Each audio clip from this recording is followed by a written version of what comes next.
Káàbọ̀ sí Ìfojusi Technology SKALE ti oṣù tó lọ kí a tó sọ̀rọ̀ nípa ti oṣù yìí. Èmi ni aṣojú SKALE ti ilẹ̀ adúláwọ̀. SKALE ṣe àṣeyọrí tí ó lámì àti ìgbòòròsí pàtàkì nípa dídi ààyè rẹ̀ mú níbi aṣíwájú ọ̀rọ̀ ààbò àti lílo ààyè tí ó nílò olórí kan pàtó. Ní oṣù tó lọ nìkan, SKALE dàgbà sí i nípa àwọn olùmúlò 1,000,000 tí wọ́n sì kọjá àwọn ìṣòwò mílíọ̀nù 5, tí wọ́n sì dé ibi ohun pàtàkì 80 mílíọ̀nù ìṣòwò.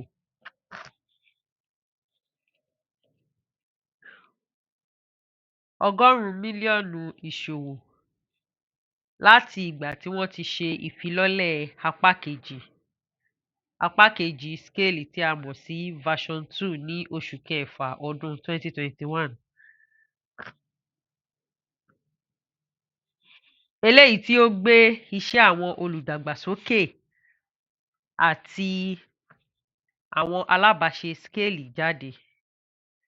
Nínú àwọn ìdàgbàsókè pàtàkì yìí ni a ti rí ìlànà levitation, eléyìí tí SKALE gbé jáde gẹ́gẹ́ bí solution ZK láti mú ìyípadà wá sí ayé ìmòye òdo nípa bíbẹ̀rẹ̀ sí ní lo solution ZK fi ṣe ìsopọ̀ wá sí inú SKALE pẹ̀lú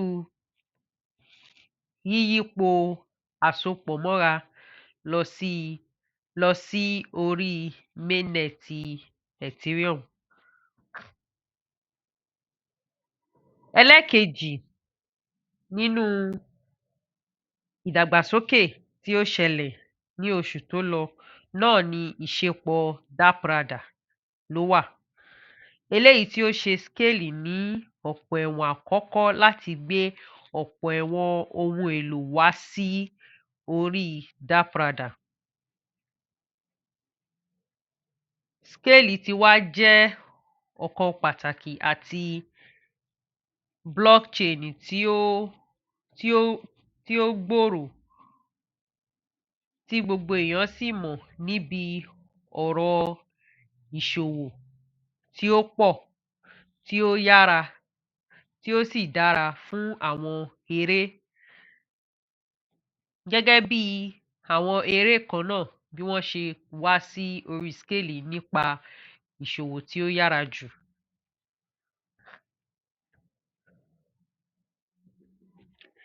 Ẹlẹ́ẹ̀kẹta tí ó ṣẹlẹ̀ náà ni ìgbéjáde afárá Metaport.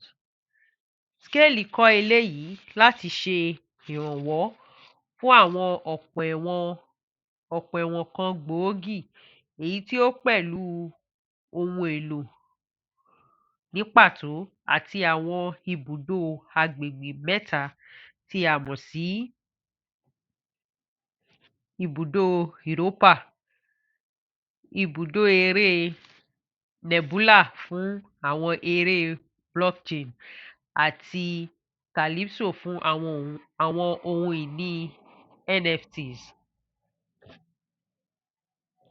A nílò afárá yìí láti jẹ́ kí àwọn olùmúlò lè máa lọ káàkiri níbi ilolupo ọ̀pọ̀ ẹ̀wọ̀n ìlọsíwájú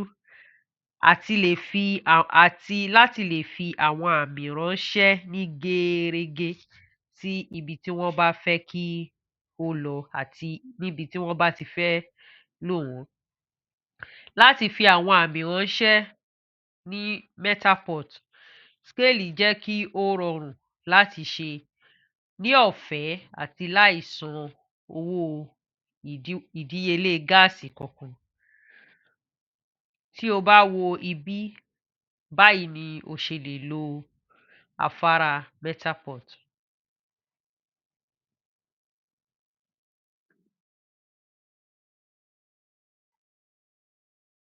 Ó fi ránṣẹ́ sí Ruby Exchange, ó sì fi ránṣẹ́ sí ibi tí o bá fẹ́ kó lọ. Yóò lọ, ó sì sọ pé o gbà láti fi ránṣẹ́. Wà á wá dúró díẹ̀ kí ó fi lọ.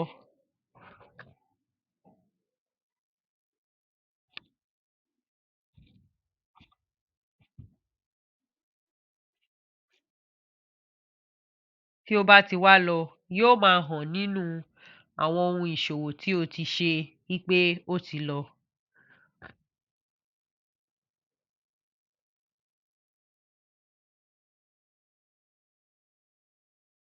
Ó ti lọ. Yóò wá sọ fún ọ pé ó ti lọ. Eléyìí ni bí o ṣe lè fi nǹkan ránṣẹ́ sí orí, bí o ṣe lè lo afárá Metapod eléyìí tí Scale ṣẹ̀ṣẹ̀ gbé jáde.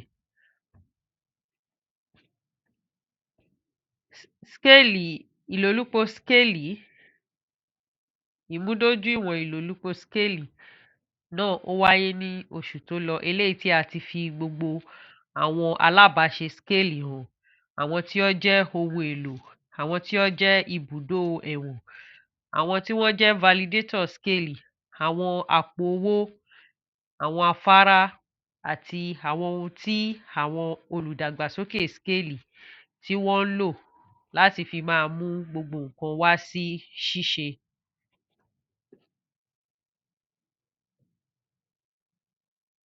Eléyìí ni àwọn eré tí ó ń bẹ ní orí Scale Network.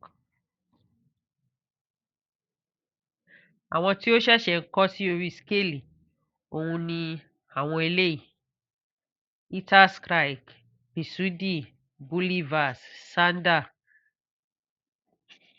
Tí o bá fẹ́ mọ̀ sí, tí o bá fẹ́ kà síwájú sí nípa àwọn ohun ìṣẹ̀lẹ̀ gbòógì tí ó ṣẹlẹ̀ ní oṣù tó lọ, o sì lè lọ sórí ẹ̀rọ ayélujára Scale níbi tí wọ́n máa ń kọ ìwé sí ní scale.space/blog. Wọ́n máa fi ọ́ lẹ̀ báyìí. Kí o ní ọjọ́ rere. Ó dàbọ̀.